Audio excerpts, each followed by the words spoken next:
Bienvenidos a esta clase de vasculitis de vaso mediano y pequeño mediado por inmunocomplejos. Ya habíamos visto previamente las generalidades y clasificación de las vasculitis y también las vasculitis de vaso grande, y ahora vamos a pasar a las de vaso mediano y vaso pequeño.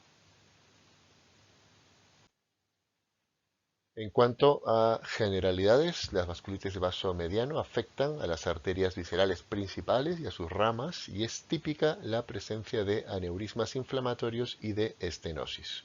Como siempre, la estenosis suele preceder al aneurisma topográficamente.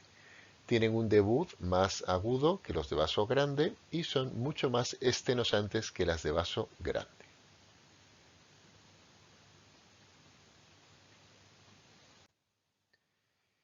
La primera que vamos a revisar es la poliarteritis nodosa. Otros términos equivalentes son periarteritis, poliarteritis y panarteritis nudosa. Hoy se conoce que el proceso inflamatorio en la poliarteritis nodosa no es exclusivo del endotelio, sino que abarca a las tres capas. Nos referimos a la capa íntima, capa media y a la adventicia. Aquí tenemos un breve resumen sobre la historia de la terminología de la panarteritis nodosa. La razón por la que estoy dejando esta diapositiva es porque en el pasado la panarteritis nodosa y la PAM, conocida como panarteritis microscópica, se consideraban una única entidad, y actualmente se les diferencia tanto por su diana histopatológica como por su clínica. Y es de interés discriminarlas porque, como digo, originalmente se consideraban la misma entidad. La panarteritis clásica es una vasculitis necrosante que afecta a arterias de mediano calibre, mientras que la microscópica es una vasculitis que afecta a vasos de pequeño calibre. Es verdad que ocasionalmente la una y la otra pueden afectar al vaso de su contraparte, pero no es lo habitual. Por lo tanto, en términos generales, la PAN clásica no afectaría a vénulas ni arteriolas, mientras que la microscópica sí afectaría a vénulas y arteriolas. La PAN clásica no afecta a los glomérulos, mientras que en la PAN microscópica la glomerulonefritis es muy frecuente. En la PAN clásica, los anticuerpos ANCA son negativos, y en la polangitis microscópica o panarteritis microscópica, los ANCAs son positivos. Esta discriminación es bastante importante, es bastante frecuente, y conviene conocerla y tenerla en mente a fondo. Bueno, sobre la panarteritis nodosa, en función de los criterios que se utilicen para su clasificación, pues tenemos una prevalencia que es, como podéis ver, bastante baja, de 2,4 a 1,5 casos por millón de habitantes. El 30% de los pacientes puede haber tenido una infección por el virus de la hepatitis B, y es importante correlacionar la prevalencia de esta infección con el diagnóstico de panarteritis nodosa por una asociación clínica que vamos a ver a continuación. En cuanto a las manifestaciones clínicas, pueden ser tanto sistémicas como localizadas. Esta última también se conoce como forma más vasculítica. La forma sistémica se caracteriza por síntomas generales y artromialgias, síntomas neurológicos como la neuropatía periférica por compromiso de la vasa nervorum, de los nervios largos y distales, y que producen signos característicos como la mano en gota y el pie caído. En el electromiograma se demuestra una neuropatía de tipo axonal. En cuanto a las lesiones dermatológicas, es importante recordar que los nódulos que se observan en la panarteritis nodosa suelen ser contables, suelen ser nódulos contables, ¿no?, que se pueden cuantificar en 2, 3, 4, 5 o 10, ¿no? Y esto lo va a distinguir de otras vasculitis de pequeño vaso, donde vamos a ver que el patrón es más bien incontable. Estos nódulos en la panarteritis nodosa se pueden ulcerar y pueden asociarse a livedo reticulares. También se puede considerar la existencia de una púrpura palpable detrás de estos nódulos. En cuanto a la nefropatía está presente en el 35% de los casos, cursa con estenosis y microaneurismas a nivel de las arterias arcuatas e interlobares, que recordemos que son arterias de mediano calibre, y esto es lo que produce hipertensión arterial o insuficiencia renal. No hay daño a nivel glomerular, pero sí a nivel de las arterias de mediano calibre. En cuanto a síntomas digestivos, prevalencia variable entre un 35 y 60% a lo largo de la historia clínica, no siempre presente, curso intermitente, dolor abdominal tipo isquemia anginosa, se puede complicar, eso sí, con perforaciones intestinales o trombosis mesentéricas, siempre como resultado de la oclusión de los vasos mesentéricos. En cuanto a manifestaciones coronarias, sobre todo a nivel distal, están presentes en entre un 30 al 50%. Puede haber angor, que no es muy frecuente. De hecho, los hallazgos de cardiopatía suelen ser resultados post-mortem, ¿no? De diagnóstico post-mortem. La coronariografía habitualmente es normal debido a que la afectación coronaria es distal y no se puede determinar su presencia cuando afecta a la sección más distal de una coronaria. Otras manifestaciones clínicas importantes, la orquitis isquémica, 10 al 20% por afectación de la arteria testicular, oftalmológicas 5 a 10%. Quiero recordaros que la panarteritis nodosa no tiene manifestaciones pulmonares, aunque puede haber vasculitis de arterias bronquiales, de la misma forma que no hay glomerulonefritis, pero sí hay afectación de las arterias de mediano calibre del riñón.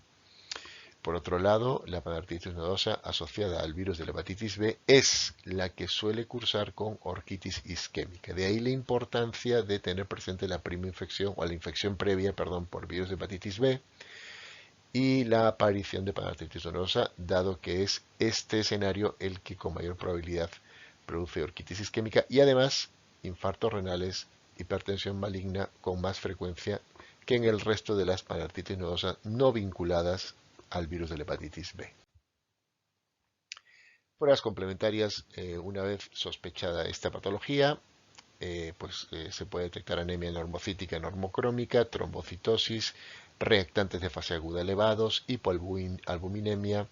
Los ANCAS, como hemos comentado, son negativos y en la angiografía detectaremos aneurismas y estenosis en vasos mesentéricos, renales, hepáticos y, como hemos visto recientemente, bronquiales. No olvidar también que la coronariografía suele ser normal.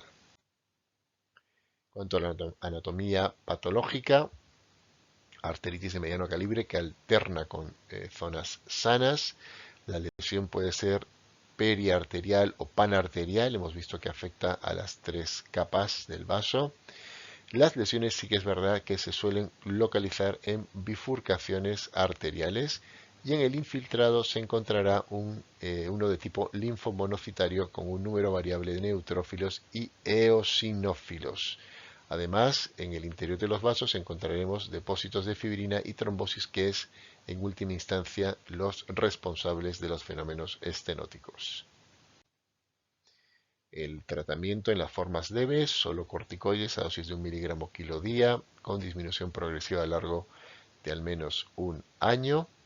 En formas graves, ciclofosfamida asociadas a los corticoides en forma de bolos y posteriormente en forma de administración oral. Los bolos, recordemos que nos estamos refiriendo a 250 a 1000 miligramos de metilprednisolona. Siempre recordar que la ciclofosfamida es un fármaco que se suele asociar a la presencia o al diagnóstico de cistitis hemorrágica como acontecimiento adverso. En las formas asociadas al virus de la hepatitis B se ha observado que la plasmaféresis es la mejor opción. Recordáis que el virus de hepatitis B está asociado en el caso de la panarteritis nodosa a condiciones de gravedad mayor. En cuanto a otras terapias, infliximab y etanercept en el campo de las terapias anti-TNF-alfa y por supuesto el uso de inmunoglobulinas. Pasamos ahora a otra vasculitis de mediano vaso, que es la enfermedad de Kawasaki. La enfermedad de Kawasaki es una enfermedad sistémica, una vasculitis que afecta de forma predominante a arterias de mediano y pequeño calibre, con especial predilección, y esto es muy importante, de las arterias coronarias. Afecta a niños menores de 5 años, más frecuente en niños que en niñas, y existe una predisposición alta en pacientes de origen japonés y coreanos. En cuanto a las manifestaciones clínicas, fiebre alta, que suele perdurar 10 días y que responde a ácido acetil salicílico, lengua aframbuesada, exantema cutáneo extenso, que suele ser evanescente, edemas y escamación de manos y pies, y bueno, otras molestias que pueden pasar desapercibidas, o mejor dicho, se pueden confundir con las que originaría una infección viral. En cuanto a las manifestaciones cardiovasculares, que son más importantes, en los primeros 10 días existe un infiltrado polimorfo nuclear en el endocardio valvular, miocardio, pericardio y en las propias coronarias. Todo ello a nivel endotelial. En fases posteriores, el infiltrado es monocítico y las coronarias pueden romperse a nivel de la capa elástica interna, produciéndose aneurismas. Los aneurismas pueden formar trombos o incluso son los que finalmente son los responsables del infarto agudo de miocardio. Con pruebas complementarias, vamos a detectar la positividad de ANCAS tipo C, trombocitosis elevados, y en el ecocardio se pueden detectar aneurismas de hasta 8 milímetros de diámetro. En cuanto al tratamiento, la aspirina mejora la clínica aguda, sobre todo la fiebre, pero no previene los aneurismas coronarios. Las inmunoglobulinas aumentan la contractibilidad miocárdica, previenen y favorecen la resolución de aneurismas y al fin y al cabo suelen ser los tratamientos de elección. En el pasado se consideraba que los corticoides podían empeorar la enfermedad incrementando el riesgo de aneurismas coronarios. Ahora mismo ese concepto se considera controversial. Pasamos ahora a discutir 4 vasculitis de pequeño vaso mediada por inmunocomplejos. Empezamos con la angeitis leucocitoclástica cutánea o vasculitis leucocitoclástica cutánea. Debido a su afectación solo de la piel, se considera una vasculitis de órgano único. Es mucho más frecuente en pacientes ancianos. Los desencadenantes pueden ser infecciones virales respiratorias altas, el uso de antibióticos, sobre todo beta-lactámicos, y el uso de antiinflamatorios no esteroideos. Siempre cursan con lesiones violáceas simétricas incontables en zonas de declive, miembros inferiores sobre todo, y como consecuencia de su aparición queda una secuela de hiperpigmentación de la piel. Otros síntomas asociados son la astenia, fiebre, anorexia, mialgias y artralgias, sobre todo estas últimas en los territorios vecinos a la aparición de las lesiones cutáneas. Los ANCA son negativos, los anticuerpos antinucleares también lo son. El tratamiento de elección, curiosamente, son los AINES y corticoides. Hay que retirar, eso sí, el fármaco que se sospeche como desencadenante y, por supuesto, si ha sido un antiinflamatorio, pues optaremos no por el uso de este tipo de tratamientos. Como había comentado previamente, se trata de lesiones incontables, lesiones purpúricas incontables, sobre todo localizadas en miembros inferiores. Pasamos a la vasculitis por crioglobulinas. Se caracterizan por la presencia, como no puede ser de otra manera, de crioglobulinas en sangre. Hay que saber que las crioglobulinas son de 3 tipos: tipo 1 monoclonal, tipo 2 monoclonal y policlonal, tipo 3 policlonal. La tipo 1 está formada por una sola inmunoglobulina, que puede ser IgM o IgG, y se asocia a procesos linfoproliferativos de célula B.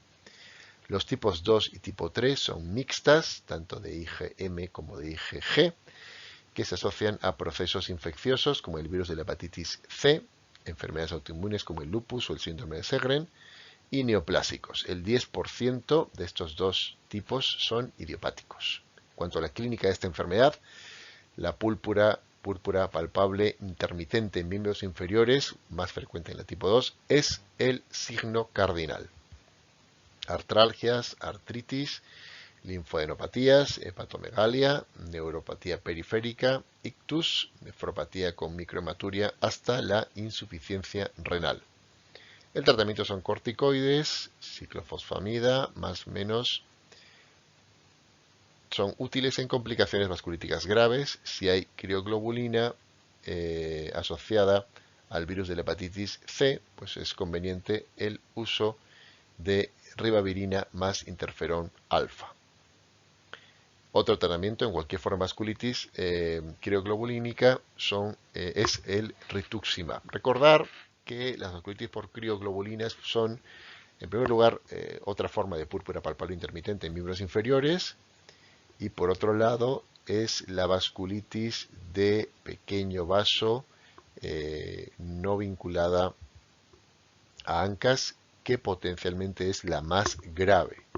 De ahí reitero que el tratamiento, pues si bien puede ser exclusivamente con corticoides, habría que considerar también la ciclofosfamida y la plasmaféresis en las complicaciones vasculíticas graves. Aquí tenemos la manifestación cutánea de la vasculitis, en este caso en un paciente adulto, que por otro lado es el grupo de edad más frecuente, ¿no? Difícilmente van a haber confusiones con su diagnóstico porque estaríamos hablando de una púrpura palpable también en miembros inferiores, pero en población adulta, ¿no? Vasculitis, lesiones, el vasculitis de pequeño vaso, lesiones incontables. Pasamos a la vasculitis IgA, la más importante de todas y la más representativa es la púrpura de Jolin-Henoch, típica de población infantil, desencadenante de su aparición son las infecciones respiratorias de vías superiores, concretamente por estreptococo betamolítico. Se manifiesta como otra púrpura palpable, dolor abdominal tipo cólico o anginoso, oligoartritis en miembros inferiores, por cierto la púrpura también es en miembros inferiores, nefropatía, microhematuria hasta el fracaso renal agudo. Tratamiento muchas veces no precisa por ser de curso benigno. Síntomas articulares, bueno, pues en ese caso sí que se pueden administrar corticoides a dosis bajas. Tenemos aquí otra vez una púrpura palpable en miembros inferiores, solo que en población infantil. Tendríamos las tres púrpuras palpables, la leucocitoclástica para ancianos, la crioglobulinémica, población adulta, y la vinculada a IgA en población pediátrica. Pasamos a la vasculitis urticariforme hipocomplementémica. Son lesiones urticariformes de más de 24 horas de duración, acompañadas de hipocomplementemia y anticuerpos IgG anti-C1q. Se relaciona con lupus eritematoso sistémico, enfermedad del suero, síndrome de Sjögren, infección por el virus de hepatitis B y otras exposiciones.